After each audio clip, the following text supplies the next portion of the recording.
Blackstone cricket ক্লাবের আয়োজনে ইফতার ও দোয়া মাহফিল অনুষ্ঠিত হয়েছে। শনিবার পূর্ব লন্ডনের ইলফুটের একটি রেস্টুরেন্টে এ মাহফিলে পবিত্র রোজার ইফতার গ্রহণে ছিল ক্লাবের সদস্য ও পরিবার পরিজনের অনেকের উপস্থিতি। আসলে ইফতার পার্টিটা হয়েছে আসলে অসাধারণ লাগতেছে। আমরা বাঙালি কমিউনিটি একসাথে হইতে পারছি আমিন ভাইয়ের নেতৃত্বে। আজকে ব্ল্যাকস্টোন ক্রিকেট ক্লাব আয়োজিত ধর্মীয় ভাব গাম্ভীর্যের মধ্য দিয়ে আজকে ইফতার পার্টি সমাপ্ত হয়েছে। ধন্যবাদ আমিন ভাইকে আজকের এই সুন্দর ইফতার পার্টি আয়োজন করার জন্য।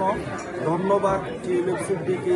আজকে দোয়া মাহফিলের আয়োজন করেছি আমার বাবা বীর মুক্তিযোদ্ধা মরহুম সুবেদার আব্দুল মুবিন ভূঁইয়ার নামে। আমার কুমিল্লাবাসীকে সবাইকে নিয়ে একত্রিত হয়ে আজকে আমরা ইফতার পার্টি করেছি। আজকের এই আয়োজনে অংশগ্রহণ করতে পেরে আমি খুবই আনন্দিত। আমরা যারা প্রবাসী ইফতার পূর্ব এক আলোচনা সভায় সভাপতিত্ব করেন রিদমিক গ্রুপ ও ব্ল্যাকস্টোন ক্রিকেট ক্লাবের প্রধান নির্বাহী রুহুল আমিন ভূঁইয়া। আমরা ব্ল্যাকস্টোন ক্লাবের থেকে আয়োজন করেছিলাম এটা। আমরা এনসিএল এ পার্টিসিপেট করব এই বছর।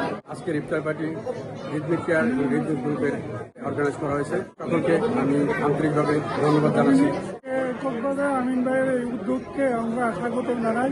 সব ছেলে মেয়েরা বা মহিলা পুরুষ আমরা সবাই একসাথে। আজকে এই ইফতার মাহফিলে আমরা ব্ল্যাকস্টোন ক্রিকেট ক্লাব আয়োজিত রিদমিক কেয়ার ক্লাবটা আমরা সাপোর্ট করতে যাচ্ছি। সবাই জন্য আমরা প্রার্থনা করেছি। আশা করি আমরা ব্ল্যাকস্টোন ক্রিকেট ক্লাবের মাধ্যমে আমাদের কমিউনিটিতে অবদান রাখতে পারবো।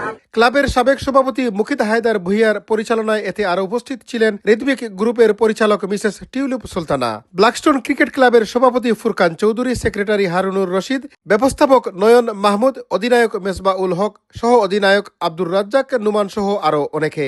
এ মাহফিলে দোয়া পরিচালনা করেন হাফেজ মোহাম্মদ বায়েজিদ। চৌধুরী মুরাদ, সুরমা টিভি 24।